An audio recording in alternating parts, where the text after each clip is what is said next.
Hello, YouTubers. This is Tia from Musings of a Mystic, and I am doing a story time. I guess I should do my normal intro. Yeah, I'm gonna do that. So this is Tia from Musings of a Mystic, and I'm back with another video. I'm probably not gonna edit it at all, so it's gonna be weird. Um, my video is gonna be about a toxic pattern that I have identified in my own personal life. Now, if you see like my hand over here, you see these posters up here. I homeschool my children, so these are just like visual aids. So if that's gonna distract you, I'm sorry, but it's there. But anyway,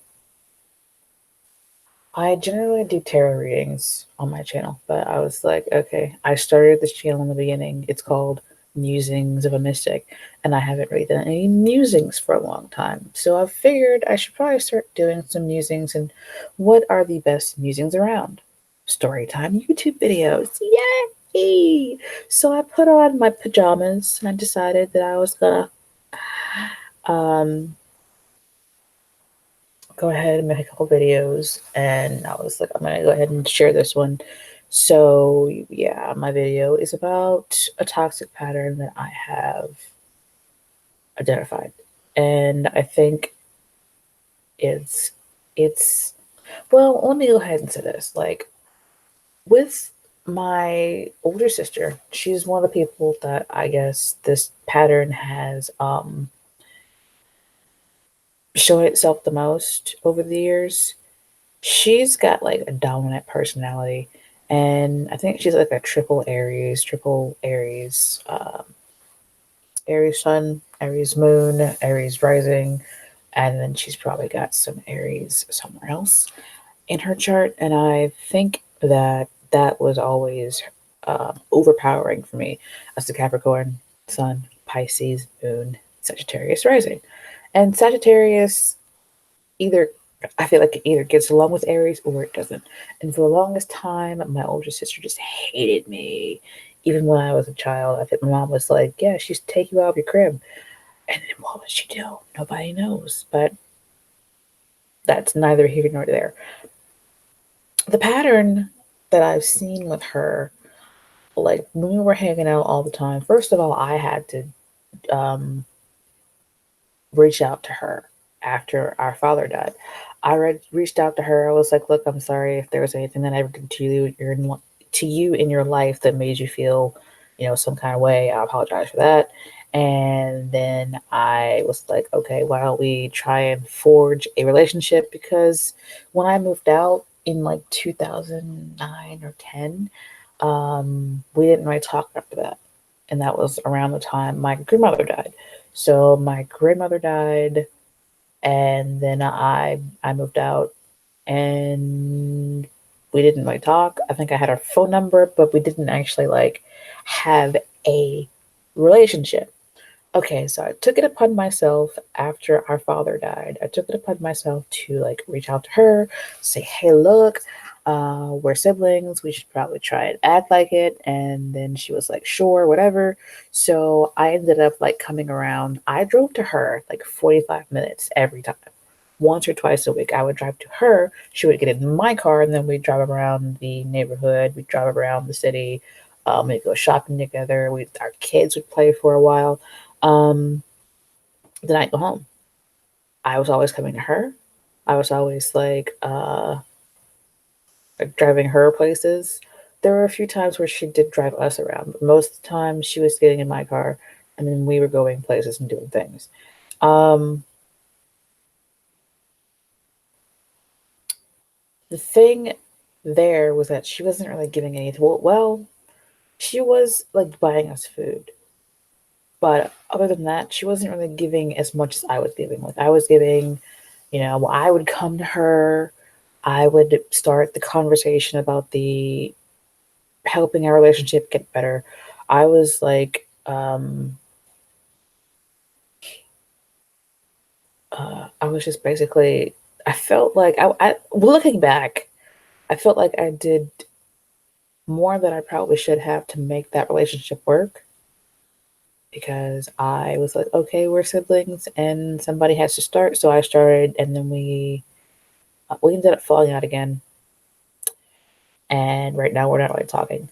But I'm gonna put these cards away while I'm talking to give me something to do with my hands. Because when I make these videos, I am using my hands a lot. But anyway, we fell out.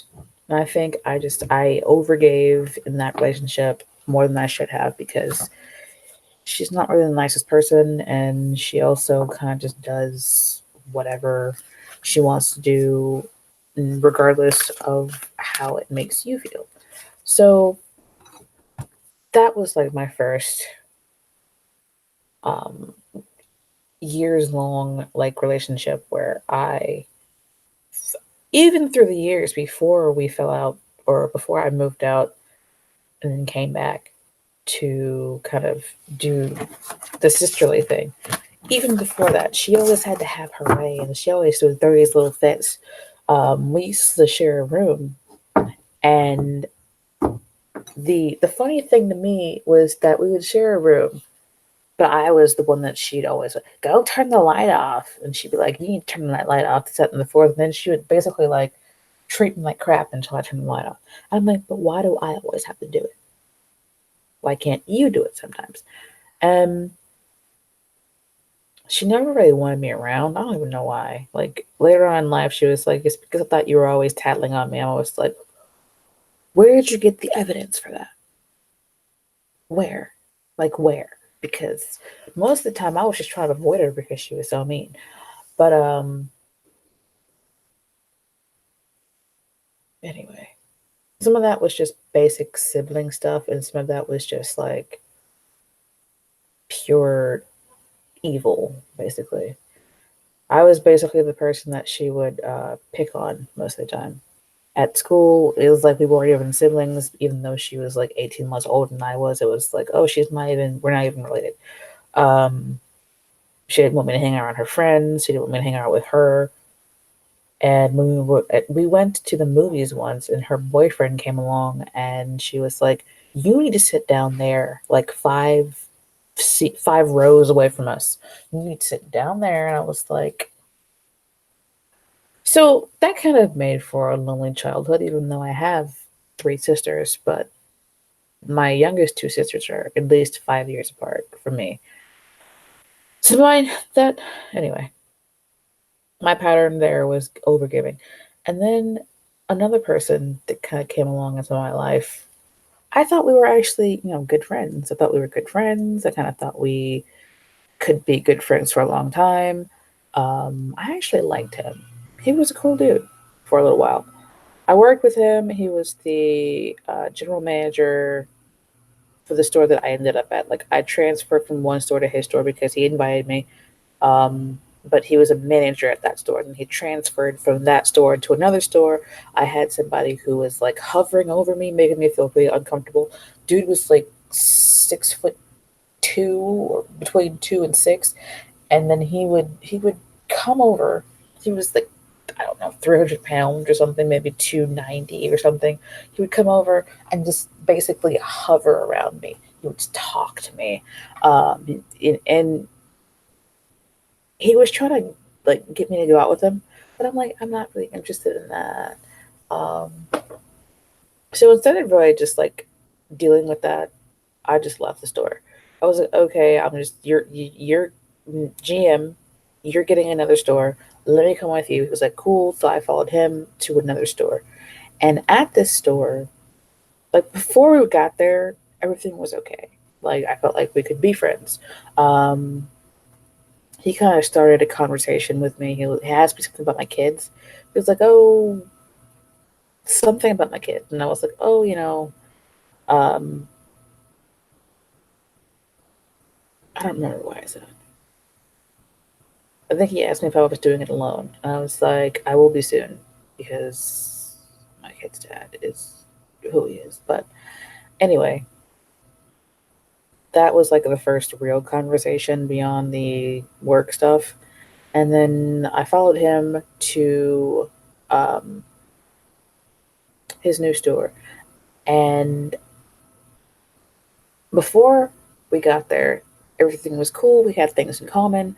And then I found out that he's an empath too. And I was like, oh my God, it's so hard to find empaths these days because I attract narcissists. So it feels like it's hard to find empath because it seems like there's one in every like thousand or something, but that's not a good statistic. I don't know what the statistic is. I just know that it feels hard to find people like that in your sphere who are willing to admit it and tell you. So I was like, okay, that's cool. We could be friends. I feel like we're friends. Eventually I felt like we were friends. We ended up hanging out a couple times together. Um, one with mutual coworkers, one with one of his friends, then one time we just went out to dinner together. And we ended up having long conversation about life and stuff like that. And I was like, okay, we're friends now. That means we're friends, right? For his birthday, I ended up uh, trying to get our coworkers to help me buy a gift card for him. That kind of fell flat, and I ended up having to buy most of it myself. I think I had a couple people give me like $5, but I think it was like a $25 or a $30 gift card. The rest of that was my money. So, I mean, I tried to be a good friend there. I was like, okay, you, when we went out, you paid for my stuff, so here's a gift card. That means that's equal give and take, ish, sorta. Um, there was a couple other times where I kind of felt like I wanted to help him because we were friends. He was like, "Oh, can you work at night?" I don't like working at night. Working at night does not do me any good. Like mentally, if I go for a long period of time not sleeping, I start to get real weird. Okay, so we ended up. I said, "Look, I'll do it." If it was somebody else who asked me, I'd say no. But since you asked me, I will do this for you, but I need you to find somebody to replace me. Now, here is where the shit started hitting the fan.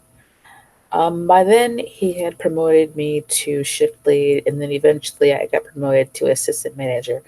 And uh, everything around the time that I became the shift lead, started to get real strange.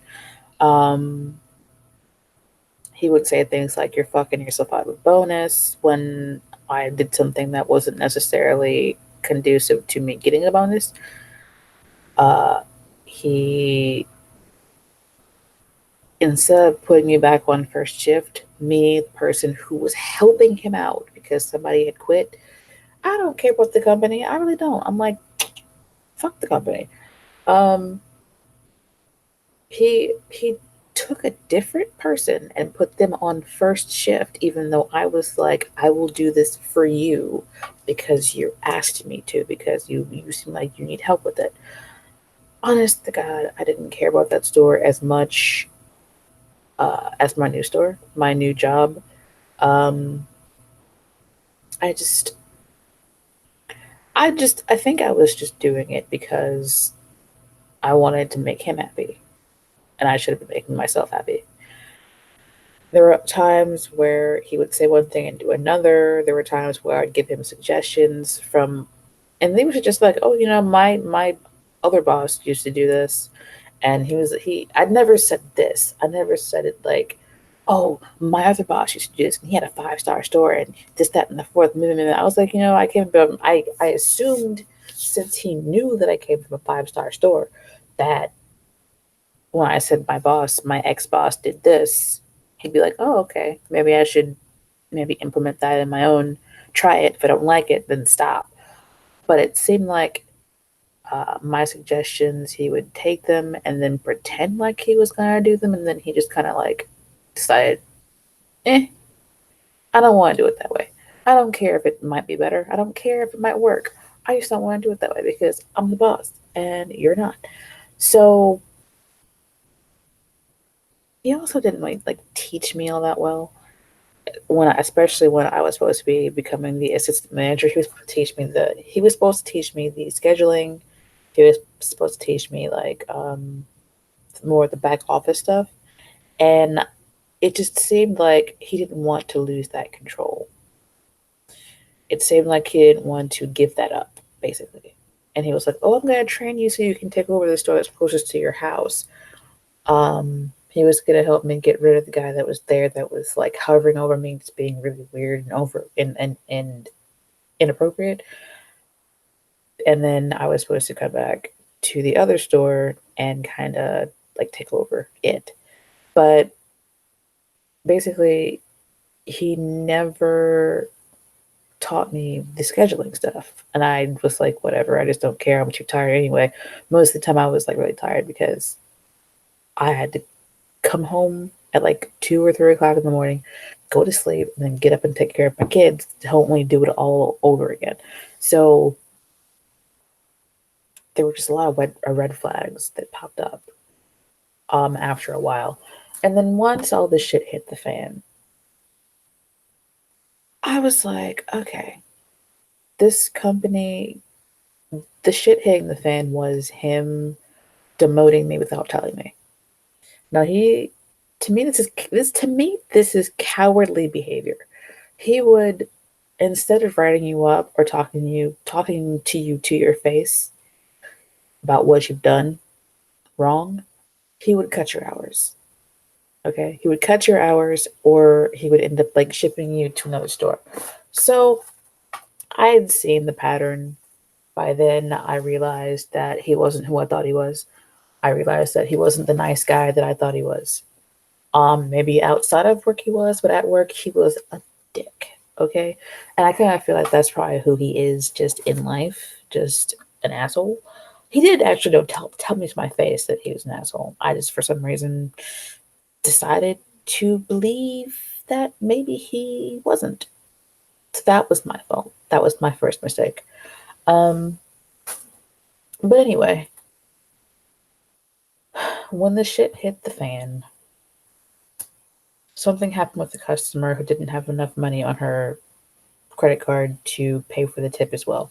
So the first time the transaction went through, it went through fine. The second time it went through with the tip like overdrafted her account. Not necessarily my fault there, but it is what it is. She called back and she said she wanted her money, basically. I was like, look, I don't have any way to refund your money today because I cannot find your transaction. I cannot find your transaction.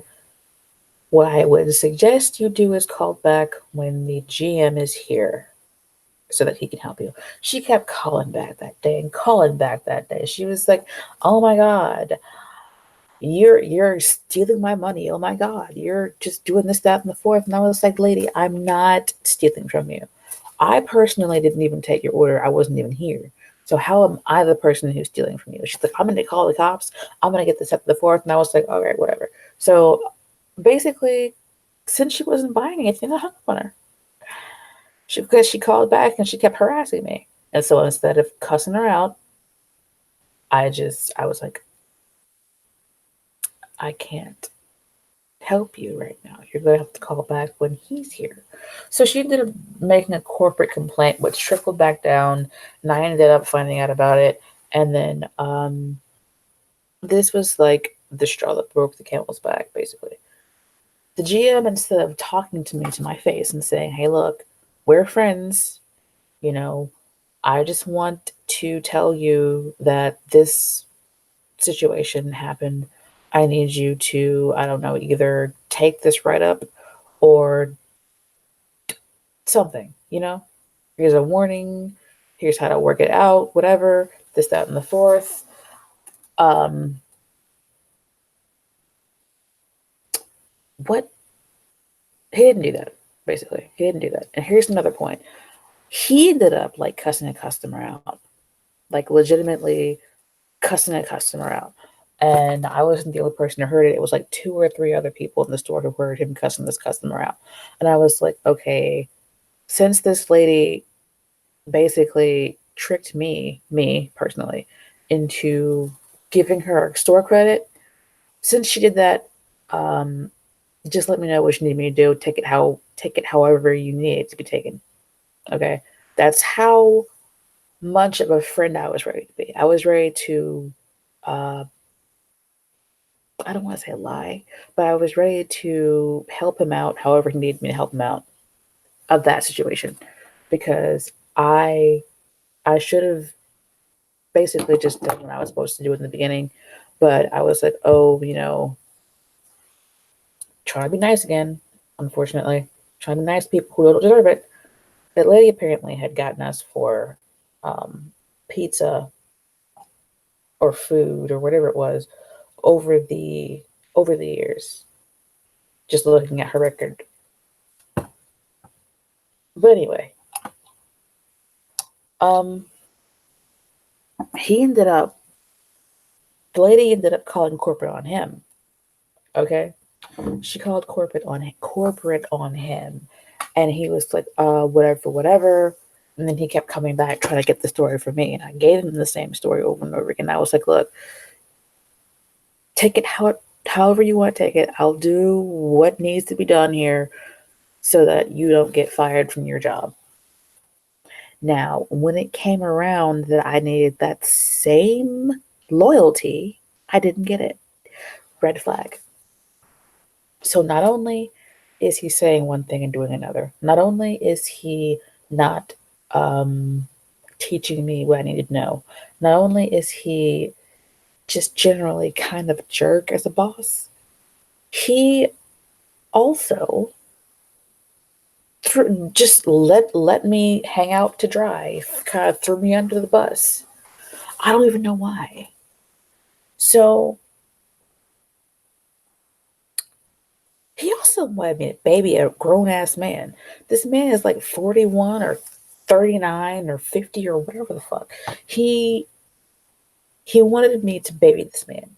Okay. The man couldn't answer the phone. The man couldn't make a pizza. And he was lazy. All he would do is wash dishes and take the trash out, and that was it. And he was like, oh, you gotta treat him like a child. You gotta treat him like a child. I'm like, I'm not getting ready to treat no fucking 52-year-old goddamn man as a child. Old 52 ass, face looking ass. I was never, no, no. I was never, no. Like, I wasn't made that way. I I was like, I'm not treating him like a child. I don't care what you say. If he can't answer a phone and can't make food, then you need to fucking fire him and find somebody else. And I was like, look, hypothetically speaking, if I could help you find people who will actually do their jobs accurately, will you, get rid of the weak links? And he was like, oh, maybe. But he also lied about that. I was like, look, I was making a poster. I was like, I'll make this poster. I sent it to him. I think in a text message, I was saying, look, here's a poster. I can go post these at the college. I can go post these at the library so we can find people who are willing to work, more than people like this old 52 rusty looking man. And he was like, okay, whatever. And then later on, he changed his mind and said, that's what it sounded like. So I don't know what his problem was. Wanted me to baby a man. He wanted me to just basically figure shit out on my own with no training. He wanted me to stay on night shift and not go back on day shift when I asked him to do that. Enough recap. Basically, when the shit hit the fan, after he basically threw me under the bus, I quit. But what happened immediately before I quit was I said, what did I say? Oh, he came to me. He clocked out first. Listen to this. He clocked out first. He walks over to me and says, I need to talk to you. So we go like in a little bit of a private area. And then he's like, you live over there near the original store that I started working with him at, our original store. I said, yeah. He was like, okay, well, I'm sending you back over there. Now, I believe he wanted me to think that this was what I had wanted in the beginning because um, There was time period where I was trying to get back, but I think it was his suggestion in the beginning where he was like, "Oh, that store needs help. The GM there might be losing the position. I'm going to train you basically to go back to that store and take it over." And I was like, "Okay, so when do you think that might be happening? Let me know." And then after all of that, that kind of became a thing. So when he came to me and said, "I'm sending you back there," it was after he had demoted me and hadn't told me. I had to find out that he had demoted me by logging in and finding out my numbers didn't work anymore as a manager. And then I found that out. I ended up going into the back office and looking at the corporate complaints. And he said, "Oh, this manager has had multiple issues before, and she's becoming a problem, basically, and this, that, and the fourth." And I was like, "Fucking serious? Okay." So, okay, fine. I went ahead and applied for another job. Now, this story is a little convoluted and a little scattered, but I'm angry still. I'm still a little angry. I'm trying to figure out how to let it go. But it's probably also getting long, so I'm gonna try and cut this a little bit shorter here. I'm sorry. After that, I applied to a different company. The store that I applied to was run by one of the employees that had worked for the GM at the food place, the store that I was at, having all the issues. I'm going to call that the food place. And the other place is the gas place. So after everything went down at the food place, I decided it's not healthy for me. It was changing who I was. I'm a kind person. I really am. I'm a kind person. I'm a very generous person. And this is my toxic pattern. I will give to you and give to you and give to you and probably spoil you, um, even if you're not worth it. I I'm just that's the toxic pattern. So the funny thing about working at the food place was that um, there was like six of us that jumped ship at the food place and went to the gas place. So the first one, I work with him now. I work under him now, and he is a fantastic person to work for. He is like the best boss. He's like, "Okay, look, I already know. He already knows what I can do."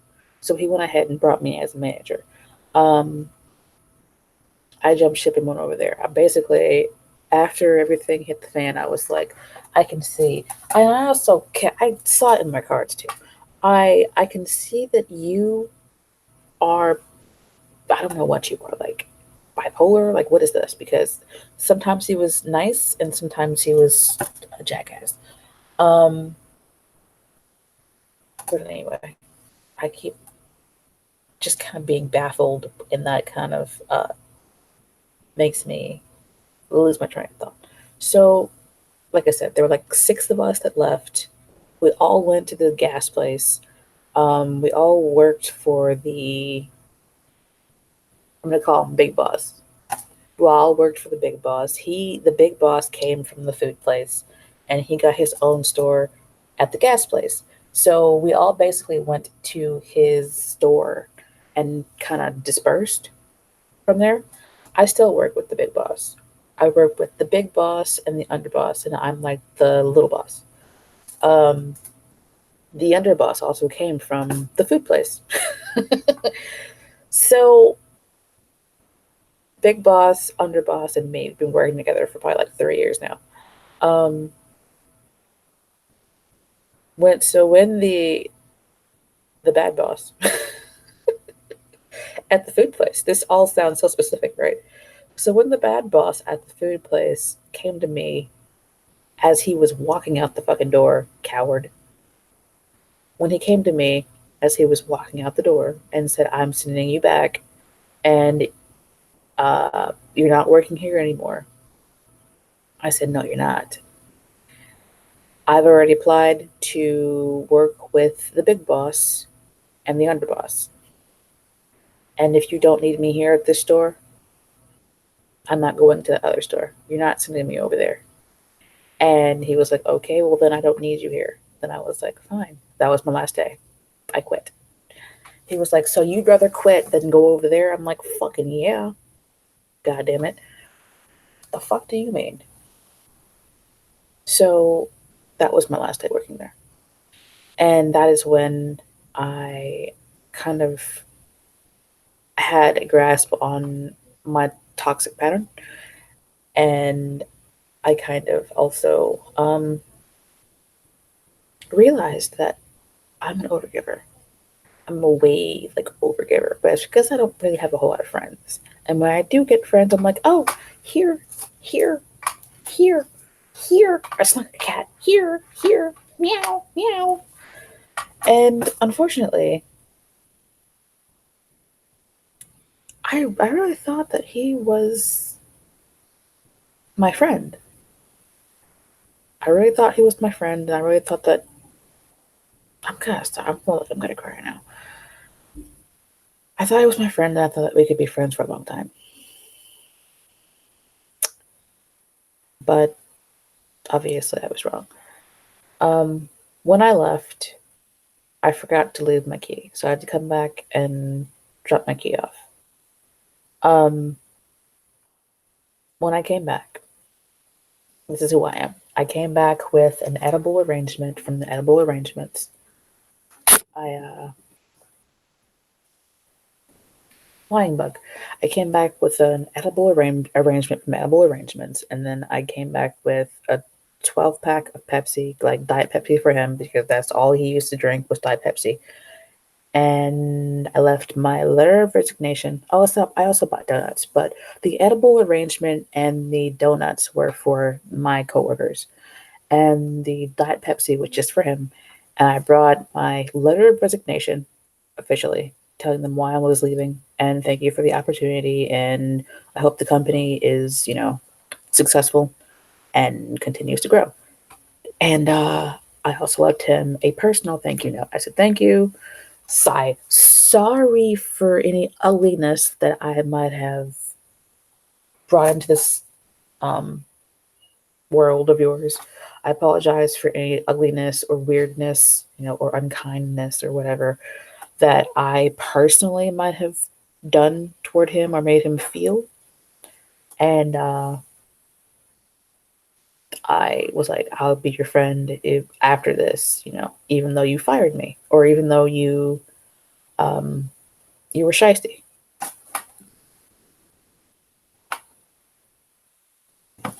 My sister is here.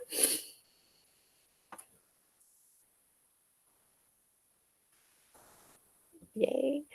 Um, yeah.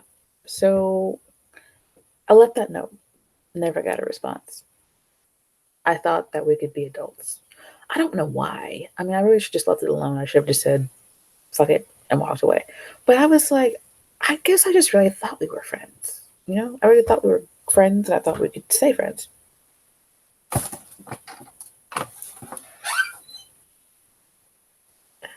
But unfortunately, obviously, I was wrong there. I gave too many chances, just as I gave too many of my own personal resources to this person. Time, money. Well, I didn't give him money. I just gave him a gift card.